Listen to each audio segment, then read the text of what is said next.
अब सुबह से तुम भी 2-3 घंटे का समय हो गया है, ज़्यादा हो गया है। अब बोरियत का समय ज़रूर है, ठीक है। और इसलिए मैं बहुत लंबा इसको कहीं नहीं खींच रहा हूँ। और शुरुआत इसकी करते हुए सबसे पहले मंच माँ सरस्वती को प्रणाम करते हुए आए हुए हमारे मैनेजमेंट के जो सदस्य है, हमारे प्रबंधक, पूर्व प्रबंधक, अध्यक्ष महोदय और एसएमसी के हमारे अध्यक्ष, पीटीए के हमारे अध्यक्ष, क्षेत्रीय जनता, और जो सबसे बड़ी बात जो पूर्व छात्र छात्राएं यहाँ पर आई हुई हैं। और यदि मैं बात करूँ 20 या 25 साल, ये करीब क्यों सुनीता 25 साल लगभग, तो 25 साल पूर्व जिन विद्यार्थियों को यहाँ पर पढ़ाया गया था, उनने इतना मान सम्मान रखा, आज यहाँ पर वो पधारे। चाहे वो हीरा था, चाहे अभी मैं हरीश को देख रहा था, और सुनीता हैं, और बहुत सारे अभी मेरे दिमाग में नहीं हैं, वो बच्चे मैंने देखे थे और मुलाकात हुई।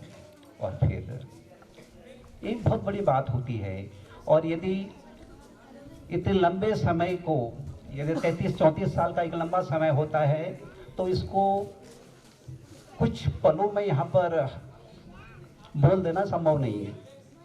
हर दिन अपने आप में एक घटना लिए होता है। और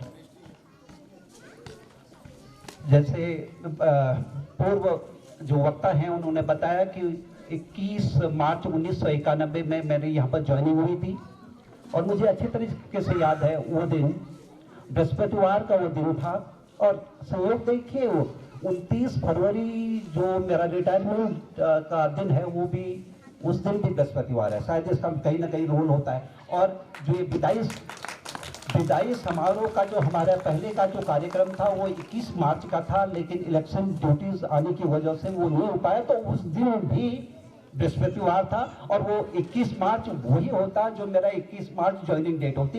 ये एक विलक्षण संयोग बनने जा रहा था, लेकिन कुछ चीज़ें जो होती हैं अपने बस में नहीं होती है। जो भी है, यदि इन इतने लंबे समय को मैं संक्षिप्त में कहूँ तो बहुत सारी चुनौतियाँ भी रहती हैं। और 1991 से 2016 जो मार्च है, एक प्रवक्ता के रूप में मैंने काम किया। 1 मार्च 2016 से 29 फरवरी 2024 एक प्रधानाचार्य के रूप में काम किया। और जैसे हमारे पूर्व प्रबंधक महोदय ने यहाँ पर बताया कि संसाधन की कमी तो हमारे इस प्रकार के जो विद्यालय हैं उसमें जरूर रहती है, ठीक है। लेकिन हम संसाधन का रोना रोके और मतलब कोई भी प्रयास न करके अपना एक कोई बहाना कर ले तो इससे काम बनने वाला नहीं है। आज का जो समय है उसमें बहुत सारी चीज़ें चाहिए। आपका शिक्षा के लिए भी वो विद्यालय जाना चाहिए, साथ ही साथ उसका जो बाहर से जो उसका साज सज्जा है उस पर भी ध्यान दिया जाना चाहिए। तो ये कहते हुए मुझको बहुत खुशी होती है कि इंस्पायर अवार्ड जो है, जो मेरे ख्याल से साइंस के बच्चों को श्रेष्ठतम अंक या मेरिट पर आने पर या अच्छे अंक लाने पर दिया जाता है, तो उसकी शुरुआत करीब 2016-17 से हो गई थी। और लास्ट ईयर जो बच्चे हैं, मेरे ख्याल से 6 बच्चे हैं। क्यों बच्चों? वो तो है, उसको तो पता है कितने बच्चे थे इंस्पायर अवार्ड में, तुमको पता नहीं होगा। करीब 5-6 बच्चे लास्ट ईयर जो थे जिनको इंस्पायर अवार्ड मिला, और उससे पहले भी अब मतलब 10-12 से ऊपर ये इसकी संख्या होगी। और इंस्पायर अवार्ड मिलना किसी भी विद्यालय के लिए बहुत अच्छी बात है, किसी छात्र के लिए, ठीक है। तो बच्चों, ये इंस्पायर अवार्ड इतना जो है महत्वपूर्ण होता है। क्यों जरूरी है? क्योंकि अग्रिम जो एडवांस उसकी जो अपनी एजुकेशन होती है उसमें 80,000 रुपया सरकार की तरफ से बच्चे के हर साल 4 साल तक वो लगातार ये सब दिया जाता है। इसलिए गरीब तबके का बच्चा यदि उसमें टैलेंट है, यदि वो कुछ आगे करने का मादा रखता है, तो उसमें ये जो आर्थिक उसकी जो परिस्थिति है वो बाधा नहीं बनती है। तो एक ग्रामीण जो परिवेश में हमारे जो विद्यालय होते हैं उसमें चुनौतियां बहुत होती हैं, बहुत चुनौतियां। हर दिन एक संघर्ष है, हर दिन। जैसे मैं पहले भी कह दिया है कि आपको मेंटेनेंस के लिए सरकार से एक पैसा भी नहीं मिलता है, और जीरो बजट में आपने विद्यालय को संवारना, आपके विद्यालय के कार्यकलाप में सही ढंग से सुसज्जित करना।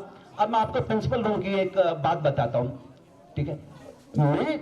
मेरे को जितने भी मतलब अच्छे, एक बार आरबीआई कानपुर से आए, हमारे यहाँ बच्चों को हमने कहा कि डिजिटल इनको जो है जरा सा जागरूक करना है, बच्चे क्या जानते हैं क्या नहीं जानते हैं।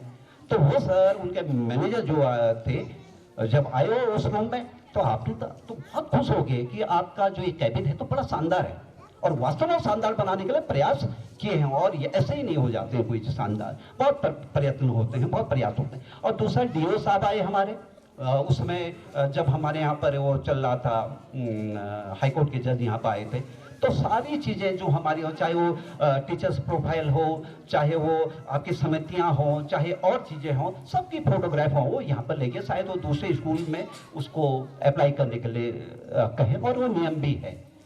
तो बहुत सारी चीज़ें कुछ ऐसी हैं जो इसी कार्यकाल में 2016 के बाद ही हुई, और संघर्ष तो जब से नींव पड़ी होगी तब से संघर्ष रहा होगा विद्यालय का।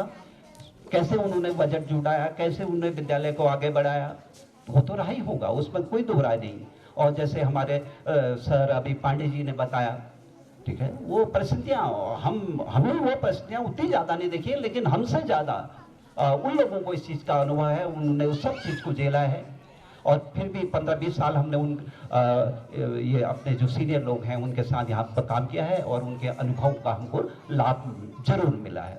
और मैं 2016 के बाद की बात करूं तो एक तो मैं इंस्पायर अवार्ड की बात कर सकता हूं, और दूसरी बात जो बहुत सारे इवेंट्स ऐसे हुए हैं जो पहले नहीं हुए थे। अब जैसे आयोग की जो परीक्षाएं हैं, ठीक है, 5-6 हमारे पास आयोग की परीक्षाएं, और पहली बार वो विद्यालय में संपादित हुई है। और जब उसके लिए मतलब टीम आती है, सारे संसाधन देखे जाते हैं, और कैसे उसको व्यवस्था करनी होती है, हमको भी उसका कोई आइडिया नहीं होता है, क्योंकि पहली बार ये सब चीज़ें आपके पास होने जा रही होती हैं।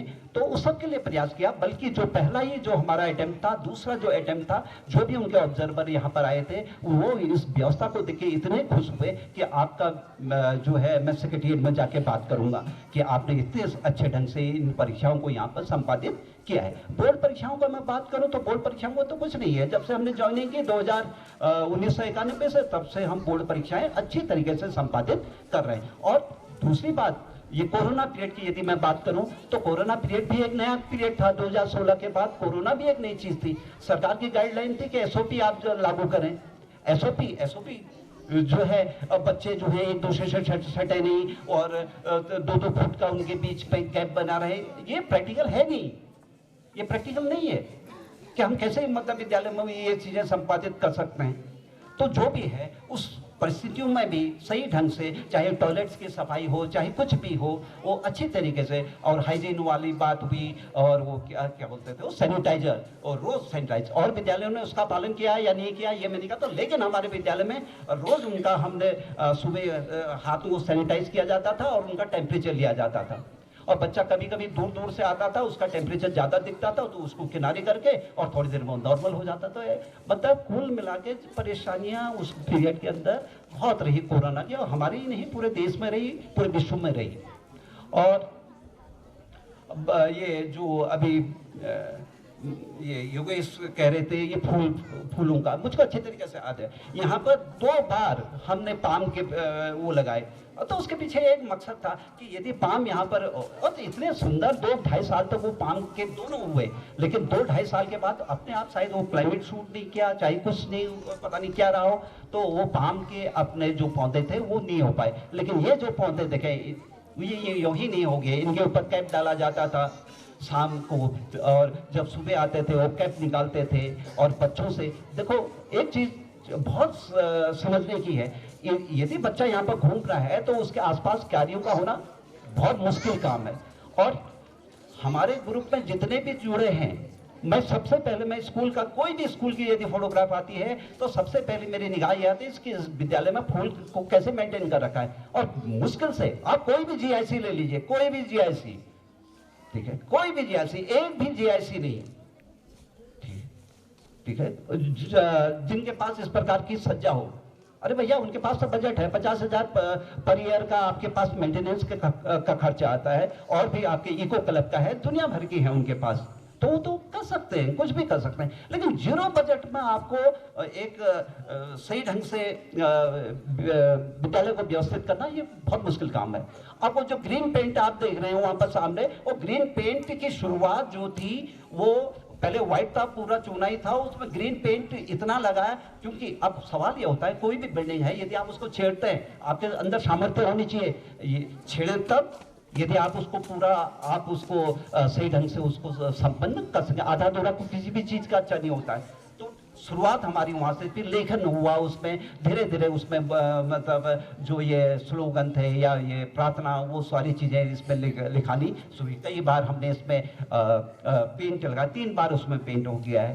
तो आज की स्थिति ये है, कोई भी विद्यालय में यदि प्रवेश करता है तो हमेशा वो पॉजिटिव विचार लेके जाता है कि हाँ ये फालतू नहीं है साहब, हाँ यहाँ पर हैं कोई जो मतलब इसकी देख रेख करें। अब ये सिंगल मतलब एक आदमी का काम नहीं है ना, एक आदमी जो है कुछ भी नहीं कर सकता है, ये जन सहयोग की अपने जो है लोगों की सबके सहयोग से मिलकर ये सब सारी चीजें संपन्न होती है। अब विद्यालय है, बच्चे होते हैं, तो बच्चों को एक आदमी तो कभी भी नहीं दे सकता, सबका सहयोग रहता है, तभी अनुशासन आगे को बनता है। और मैं जो है ये छात्र संख्या के बारे में भी जरा सा कहूँगा।